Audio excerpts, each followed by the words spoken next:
नमस्कार, मैं हूं आपके साथ सोनिया। खबरों की शुरुआत करेंगे। हरियाणा के मुख्यमंत्री नायब सिंह सैनी ने दिल्ली के मंगोलपुरी में अंतर्राष्ट्रीय सैनी भवन का उद्घाटन किया। इस अवसर पर उन्होंने महात्मा बुद्ध, महात्मा ज्योतिराव फुले, माता सावित्रीबाई फुले, महाराज शूरसेन की प्रतिमाओं का भी अनावरण किया तथा सावित्रीबाई, ज्योतिराव फुले और ट्रस्ट को 51 लाख रुपए देने की घोषणा की है। मुख्यमंत्री ने कहा कि फुले दंपति ने शिक्षा और समानता की नींव रखी। उन्होंने बेटियों की शिक्षा और सामाजिक भेदभाव के खिलाफ मिलकर काम करने का आह्वान किया है।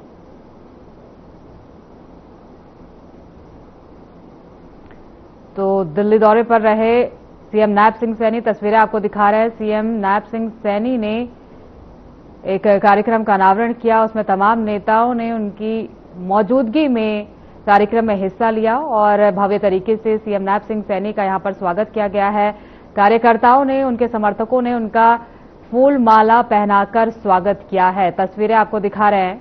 दिल्ली पहुंचे सीएम नायब सिंह सैनी, जहां उन्होंने मंगोलपुरी में अंतर्राष्ट्रीय सैनी भवन का उद्घाटन किया।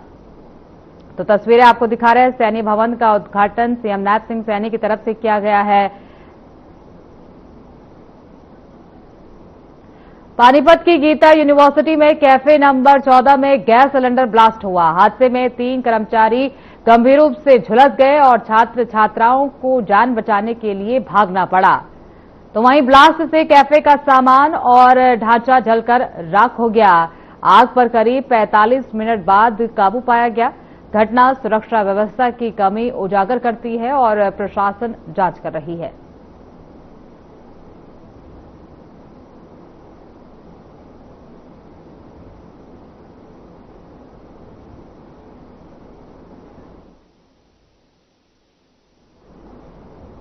फरीदाबाद के प्रथला क्षेत्र में जावा गांव से पनेरा कला तक बनी मुख्य सड़क को लेकर ग्रामीणों में भारी नाराजगी है। ग्रामीणों का आरोप है कि खेत कल्याण योजना के तहत लाखों रुपए की लागत से बनी सड़क में घटिया सामग्री का उपयोग किया गया और बिना उचित मरम्मत के निर्माण कर दिया गया। लोगों का कहना है कि पहले भी सड़क को औचक निरीक्षण में तुड़वाया गया था, लेकिन दोबारा निर्माण में भी अनियमितताएं बरती गई।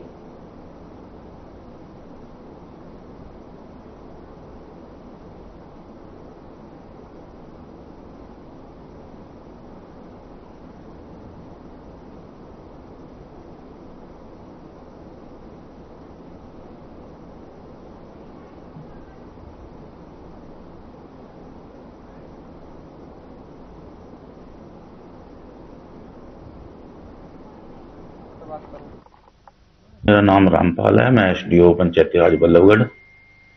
एक जवा गांव से लेकर के जो है वो पनेड़ा तक एक सड़क का निर्माण हुआ था। हाँ जी, हुआ है जी। क्या मामला है? कितने की सड़क थी? कितना किलोमीटर की? ऐसे है जी, उसका एडमिन अप्रूवल है उसकी 30,71,000 और उसके टेंडर अमाउंट है 25,05,000 का। लगभग 1 किलोमीटर लंबाई की वो रास्ता है। कौन से ठेकेदार को दी गई थी? ये लावलपुर का है, एक रोहित उसके कंपनी है। वो तो वैसे नाम तो किसी में उसका ज्यादा नहीं, मुझे को इतना पता। थोड़ा सा नाम तो है, लावलपुर का है कॉन्ट्रैक्टर। क्या कारण हुआ कि दो बार वो सड़क तोड़ करके बनाई? नहीं, 2 बार जैसे अजय पहले था, मेरे आने से पहले बन गई थी वो तो कोई 1300 फुट की लंबाई में। तो उसमें हमने देखा तो उसमें मेटल नहीं मिला था। हमने वो सारी उखाड़ के फिर दोबारा मेटल डलवा दिया उसमें। आगे जो बैलेंस रहेगी थी वो बना दी थी। ग्रामीण तो अब भी कह रहे हैं नहीं, ग्रामीण का नहीं। जैसे अजी बहुत बढ़िया काम होया। मैंने खुद 3-4 बार मैं मौके पे जाके चेक करा है। जो आप मेरे को पता लगा था कि आप कह रहे भी 2 गाड़ियां निकल सकती। ये सरकार की गाइडलाइन है जो 3 क्रम का रास्ता है। मेरा नाम जी निर्मला है। निर्मला जी, कौन से गांव के रहने वाले हो? हम पनेड़ा के रहने वाले हैं। क्या हुआ है इस रोड पे? इस रोड पे नहीं तो रोल चले जो ये भैया बता रहा है। और नहीं कोई ऐसी कुटाई उठी है। 2 बार कंकर पड़ के और मिट्टी पड़ के ये ईट जम गई है। और देखो हाँ का जो रास्ता मंदिर का बिल्कुल बेकार है, लिकड़ा भी नहीं जा रहा।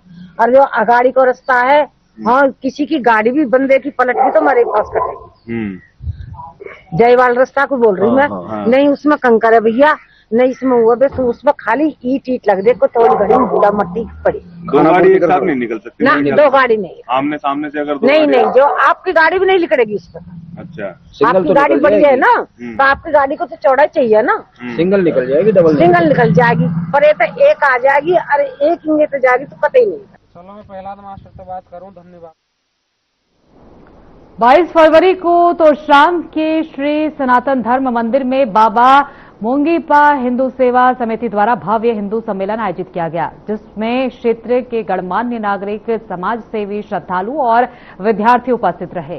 तो वहीं इस अवसर पर मुख्य वक्ता अनिल कुमार ने पंच परिवर्तन के तहत सामाजिक समरसता, कुटुंब प्रबोधन, पर्यावरण संरक्षण, स्वदेशी आचरण और नागरिक कर्तव्यों पर विस्तार से प्रकाश डाला। साथ ही इस मौके पर संत अखंडानंद गिरी महाराज और मीना महाराज ने कार्यक्रम की शोभा बढ़ाई। आपको बता दें कि इस दौरान कार्यक्रम के अंत में हवन किया गया और प्रसाद वितरण के साथ समापन हुआ।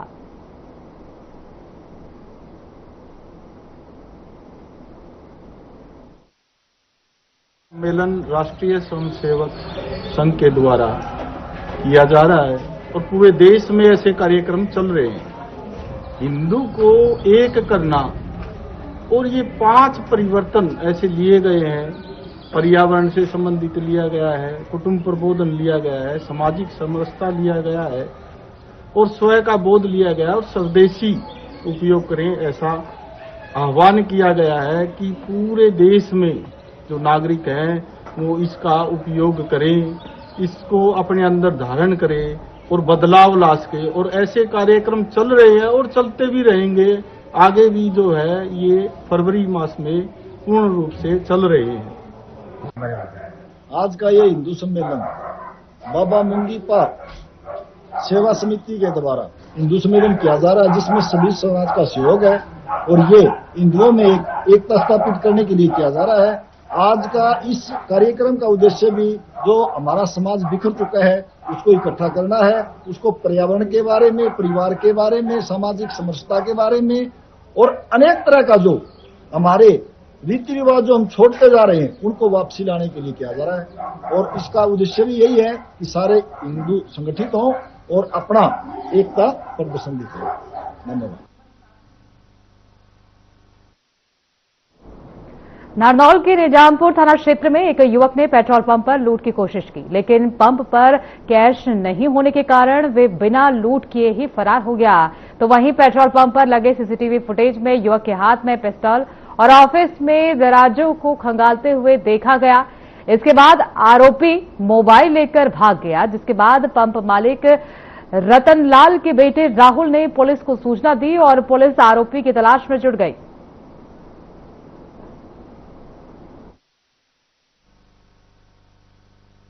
रतनलाल नाम है जी, और रात को कोई बंदा आया असला दिखा के और यहाँ सेल्समैन को धमका के उसका फोन छीन ले गया और तलाशी करके अंदर से गया। न पैसे वैसे की तो कोई लूट नहीं, मिले नहीं पैसे। यहाँ पे 2 बंदे थे जो आने वाले थे, जिन्होंने जो एक बंदा आया था पैदल। हाँ, पुलिस मौके पे आ गई, हमारे से भी पहले पुलिस पहुंची लगभग रात को 8:20 के आसपास। हाँ, एक किसान केंद्र है राणता में जो निजामपुर की तरफ रोड जाता है, इस पे यहाँ पे लूट की सूचना मिली थी। हम मौके पे आए, तलाश जारी है, पता कर रहे हैं आरोपियों का।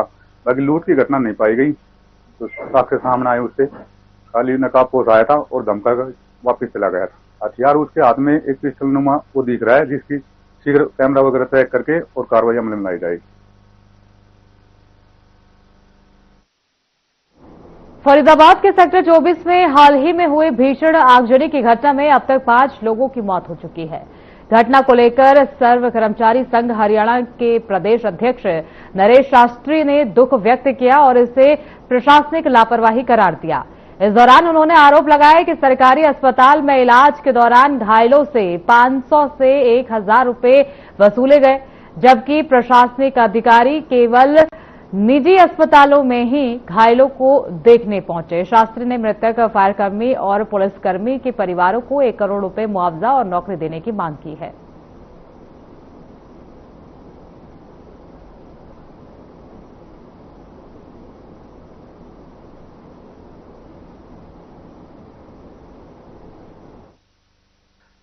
बिल्कुल, एक तो इस आगजनी की घटना ने सरकारी डिपार्टमेंटों पर सवाल खड़े कर दिया है।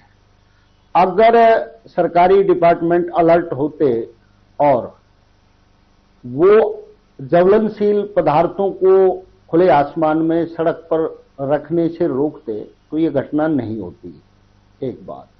दूसरा, जैसे घटना हुई, घटना के बाद जिला प्रशासन का बयान आया, सभी कर्मचारी या जो अन्य आम नागरिक घायल हैं उनका फ्री इलाज होगा। और नई सरकार हमारी बात सुनेगी तो हम 9 अप्रैल से फायर के कर्मचारी हड़ताल शुरू कर देंगे। 100 कर्मचारी संघ हरियाणा, नगर पालिका कर्मचारी संघ हरियाणा उनके साथ में, उनके समर्थन में खड़ा होगा और मांग पूरा होने तक हम आंदोलन करेंगे।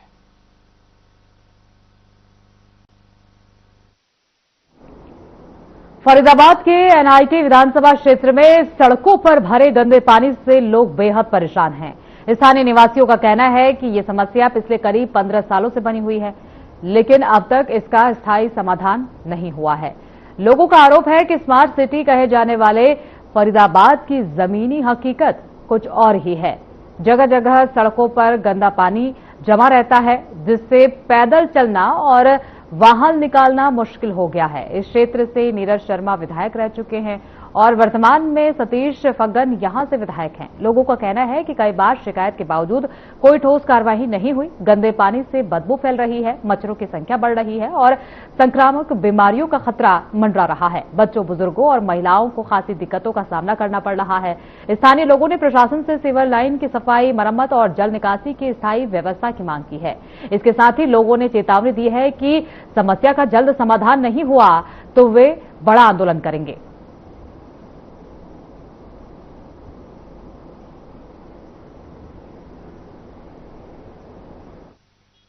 ये 27 फुट रोड है, मानव सेवा स्कूल नियर में है, इसके पास 5 साल से भैया यही देख रही हूँ कि 5 साल से यहाँ रोड ऐसे ही स्थित है। यहाँ दुकानदारी कुछ भी नहीं है हम लोग की।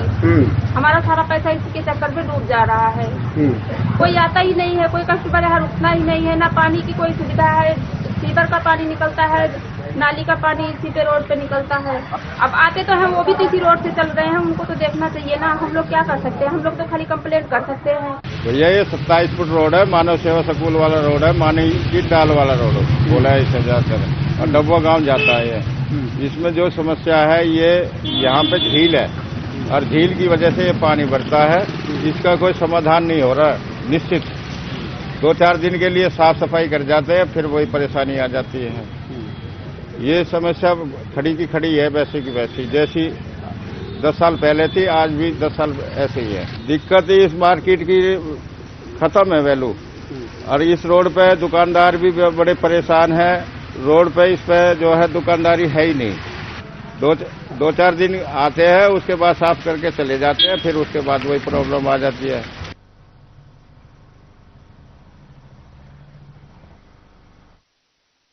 फरीदाबाद के सिविल अस्पताल में सैमसंग कंपनी द्वारा स्थापित डिजिटल रेडियोग्राफी सिस्टम पिछले काफी समय से खराब पड़ा है। इसके चलते प्रतिदिन सैकड़ों मरीजों को आवश्यक जांच सुविधा से वंचित रहना पड़ रहा है। मरीजों को मजबूरन निजी अस्पतालों में महंगे परीक्षण करवाने पड़ रहे हैं, जिससे आमजन पर अतिरिक्त आर्थिक बोझ पड़ रहा है। तो वहीं ये भी उल्लेख किया गया है कि इस संबंध में सिविल अस्पताल फरीदाबाद के अधिकारियों द्वारा पहले भी कई बार डीजी हेल्थ को पत्र प्रेषित किया गया है और आवश्यक कार्रवाई का अनुरोध भी किया जा चुका है, लेकिन अब तक इस दिशा में कोई ठोस कदम नहीं उठाया गया है। विधायक ने इसे प्रशासनिक लापरवाही बताते हुए कहा कि आम जनता को निरंतर असुविधा का सामना करना पड़ रहा है। विधायक सतीश कुमार फगाना ने कहा कि स्वास्थ्य मंत्री से आग्रह किया है कि मामले की गंभीरता को देखते हुए संबंधित विभागीय अधिकारियों को तत्काल प्रभाव से आवश्यक निर्देश जारी किए जाए।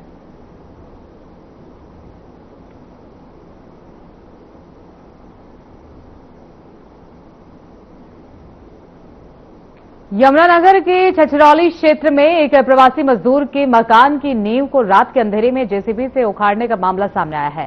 पीड़ित मिथिलेश कुमार ने आरोप लगाया कि कमलदीप नामक प्रॉपर्टी डीलर ने उसका प्लॉट कब्जाने की नीयत से फाउंडेशन तोड़वा दिया। घटना मांडखेड़ी रोड की बताई जा रही है। पड़ोसियों के शोर मचाने पर आरोपी जेसीबी लेकर फरार हो गया। पीड़ित का कहना है कि उसे करीब 3.5 लाख रुपए का नुकसान हुआ है। वहीं सीसीटीवी में जेसीबी की आवाजाही कैद हुई है। पुलिस में शिकायत दर्ज कराई गई है और कार्रवाई की मांग की गई है।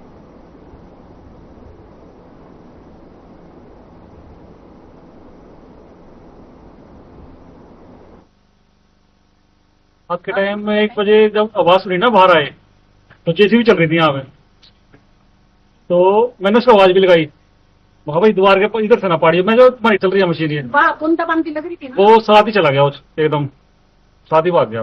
ये तो आइडिया नहीं है, लेकिन जब मैं उठाना मेरे उठने से 2-3 मिनट बाद चला गया था साथ ही वो। एक जेसीबी थी? एक जेसीबी थी। तो बंदे भी थे कोई साथ में? तो यहीं के थे जी लोग जो थे? पहचान नहीं है कौन थे, अंधेरा था वहां पे, पता लग रहा था यहाँ से। तो जेसीबी चल रही थी ना, जब मैं उसको आवाज दी साथ ही बंद करी और साथ में पास। ये न्यू जी कमलदीप सिंह सरदार ने रात को जेसीबी चलाकर और सारी न्यू हमारी बर्बाद कर दी, हमारा काफी नुकसान किया। उसने हमारे को धमका रहा था कि ये प्लाट हमको वापस दे दो। एक हमारे पे झूठा मुकदमा बिलासपुर न्यायालय में डाल रखा है और वो दावा कर रहा है कि तेरे पे कोई सबूत नहीं है कि तू मेरे को पैसा दिया है, इसलिए मैं इस प्लाट पे कब्जा कर लूंगा, तेरा कुछ नहीं होगा।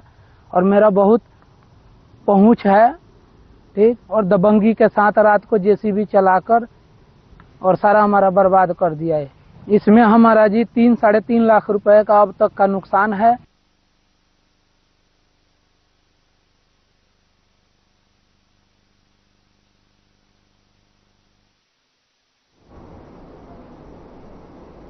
यमुनानगर में वन विभाग और वाइल्ड लाइफ टीम ने खैर की बेशकीमती लकड़ी से लदे एक कैंटर को पकड़ा है।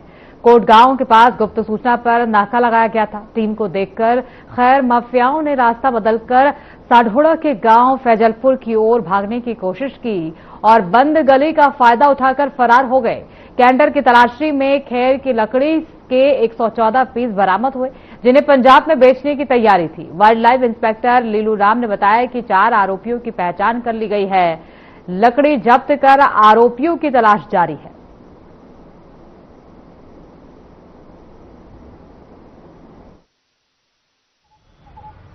हमारे स्टाफ को संदीप और प्रदीप जो बीट इंचार्ज मेरने वाला है, उनको सूचना मिली कि आज एक टाटा 407 है जाटावाड़े से दाऊद पुत्र जो असगर है उसके घर से भरकर और पंजाब में बेचने के लिए जाएंगे।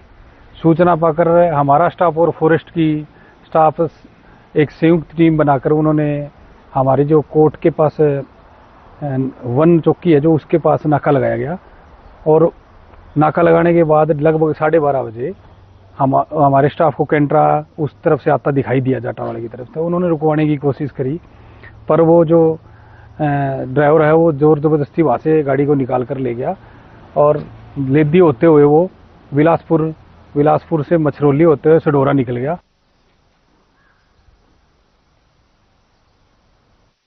फरीदाबाद के जाजरू मोड़ नेशनल हाईवे पर 5 गाड़ियों और एक ऑटो की आपस में भिड़ंत हो गई, तो वहीं इस हादसे में ऑटो रोड पर ही पलट गया और चालक गंभीर रूप से घायल हो गया।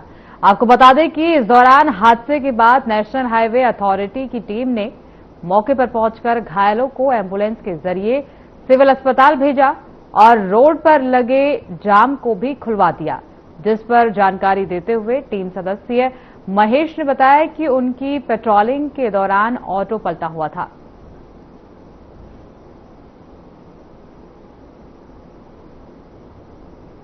तो नेशनल हाईवे पर बड़ा हादसा हुआ है। ये वही ऑटो है जो हादसे का शिकार हुआ है और इसमें ऑटो चालक बाल बचा, हालांकि वो घायल है, उसका अस्पताल में इलाज चल रहा है।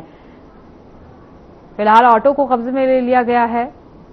तो आपस में कई गाड़ियां भिड़ गई जिसमें ऑटो पलट गया, ऑटो चालक घायल है। 5 गाड़ी और ऑटो की आपस में भिड़ंत हो गई थी जिसमें ऑटो बुरी तरह से क्षतिग्रस्त हुआ है और ये ऑटो चालक, ये तस्वीरें जो घटनास्थल पर ही घायल हो गया, उसे अस्पताल ले जाया गया है। नेशनल हाईवे का ये मामला है जहां पर 5 गाड़ियां और एक ऑटो में भिड़ंत हो गई जिसमें ऑटो चालक गंभीर रूप से घायल हो गया है। तो ये तस्वीरें दिखा रहे हैं। ऑटो चालक फिलहाल अस्पताल में भर्ती है, जिसका इलाज चल रहा है। तो नेशनल हाईवे पर बड़ा हादसा। क्या नाम है जी? महेश आरपीओ। महेश जी, कौन सी है उस पर ड्यूटी कर रहे हैं आप? ये दिल्ली आगरा टोल रोड पे है, नीचे की पेट्रोलिंग पे आरपीओ का जगह। क्या मामला था? अभी कोई एक्सीडेंट हुआ था? अभी हम बल्लभगढ़ साइड से आ रहे थे तो हमने देखा एक टेम्पो में एक घायल पड़ा हुआ, उसको कोई गाड़ी हिट करके चली गई थी जी। हाँ, तो क्या कोई गाड़ी का पता लग पाया? नहीं, उसका पता नहीं लग पाया। बता रहे थे लोग टेम्परेरी नंबर था, नई गाड़ी थी कोई। अच्छा। हाँ, तो हमने आके उनको टेम्पो को साइड करा के उनको एम्बुलेंस से बल्लभगढ़ हॉस्पिटल भेज दिया है। अच्छा, जो जिसका एक्सीडेंट हुआ ये किस चीज पर था? पैदल था या क्या था? ये टेम्पो में था। टेम्पो में था? तो टेम्पो से क्रॉस कर रहे थे और नहीं, टेम्पो हिट किया है ना, टेम्पो टूटा पड़ा। टेम्पो टूटा पड़ा, टेम्पो हिट करा है। तो जिस तरीके अब तक पुलिस को बता दिया गया, पुलिस को भी सूचना कर दी है और बाकी हमने अपनी एम्बुलेंस बुला के उसको हॉस्पिटल भेजा दिया।